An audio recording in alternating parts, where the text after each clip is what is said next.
Hi friends, it's Friday and time for another writing lesson. So what have we been learning this week? We've been noticing how an author, George McClements, does something special in his writing. And then we've tried it on our own. He used ellipses to build excitement. He used exact actions to let the reader see a movie in their head of what's going on. And today we'll learn another one. What is a mentor text? That's right. It's a book that is an example of good writing. What's a craft move? Did you say that it was anything done on purpose by a writer to make their writing look or sound better? Now here's our new word. Bold words. Do you know what a bold word is? Well, those are the words that are darker and sometimes bigger than other words in a text. And remember, revise. What does revise mean? To make changes that correct or improve. And that's what we do on Fridays. And improve means to make better. We will revise our stories today. Remember, we read them and ask, does it make sense? How can I make it more special? What do I need to fix or add to it? I can revise my story. Today, we will also notice how George McClements uses bold words, or we call them pop-out words, in his writing to let the reader know to read them with a strong voice or with excitement. They're going to pop out of the page. So you can also add pop-out words to your story. Remember, you can watch the whole story again on page 2 of the instructions. Listen to the Night of the Veggie Monster. This time, can you count how many words George McClements made bold? Why did he want those words to pop out? Notice how the reader reads those words. So you can always stop the video and go back and look at it, or you can watch it later. Okay, let's take a look at just a couple of the pages from the story. I'm going to read them, and I want you to really study them with your eyes and your ears. Look and listen for the special things you notice that George McClements has done. When you notice something special, show a thumbs up. A veggie monster, ready to smash the chairs, ready to tip the table, ready to gulp. I swallowed the pea. I actually swallowed the pea. It tasted all right, really. And then you have Dad over here saying, great pork chops tonight. So where did you give a thumbs up? Did you give a thumbs up when I said, a veggie monster? And gulp, right? Because look, they're all caps and they're written in bold, which means they're much darker and bigger than all the other words. So why did George McClements do it at those places?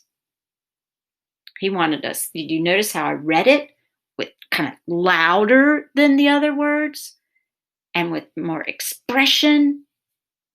Because it's something important and kind of exciting that happened, or kind of surprising, right? When he went gulp, he swallowed the pea. He also made bold the word smash. Why would he make that word bold? And tip. So he's giving some action and making the reader really pay attention to these words. So here I have a friend of mine also wrote a story about her gymnastics. And we're going to watch and see how she is going to make some revisions to her story. I'm going to read it first and then see what she does to change it.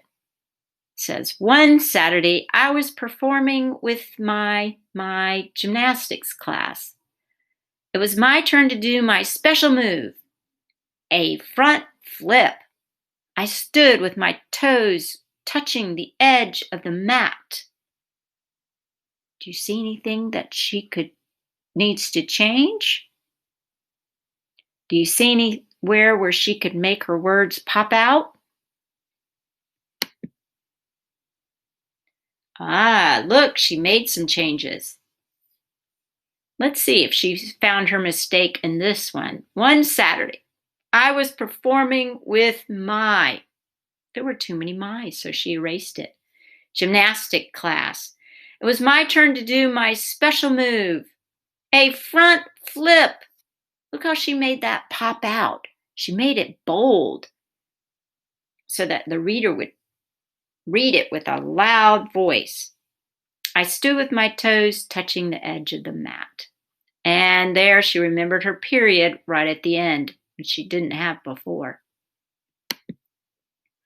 All right, let's see what she does with this page. It says, next, my feet pounded the ground as I ran. My fists clenched tight. I tensed my muscles and jumped straight up with both feet together.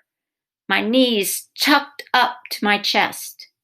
Do you see anywhere where she can make an improvement?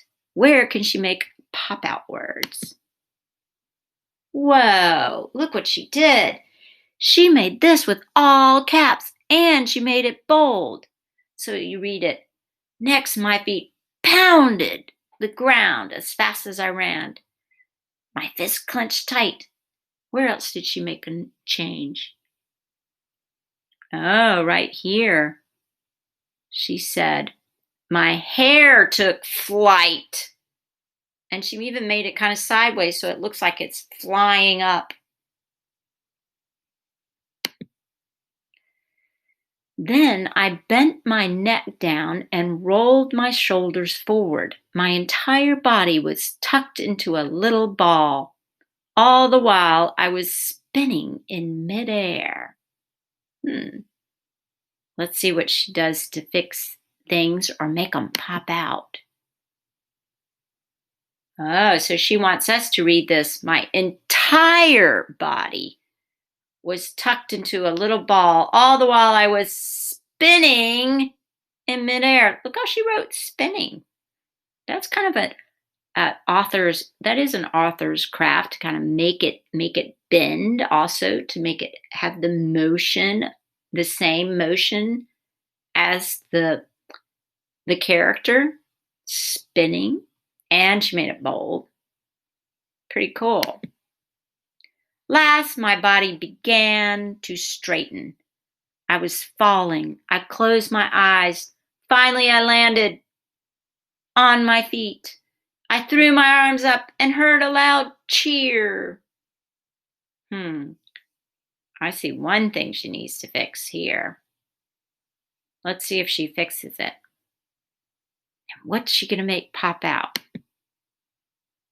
Ooh, look what she did. She did find that E needs to be lowercase. And she made falling look like it was falling. And made it bold. And she also made feet because she wanted to emphasize that she landed on her feet. She didn't land on her face. She didn't land on her stomach. She landed on her feet, which means she was excited because she did it. And she made it all caps. So sometimes you can do all caps, but you put the all caps together to make it stand out or pop out. She also made the word loud bold because it was a loud cheer. Okay, now it's your turn. Go back and reread what you've written about your story and do some revisions. Make some improvements. Look at your capitals, look at your periods, and then decide which words you want to pop out by making them bold. Keep it neat, and do your best, and then put it on the seesaw. Remember, we can always revise our stories. That's what good authors do. It makes our writing sound better. We added pop-out words that we want our readers to read loudly. All right, do your best.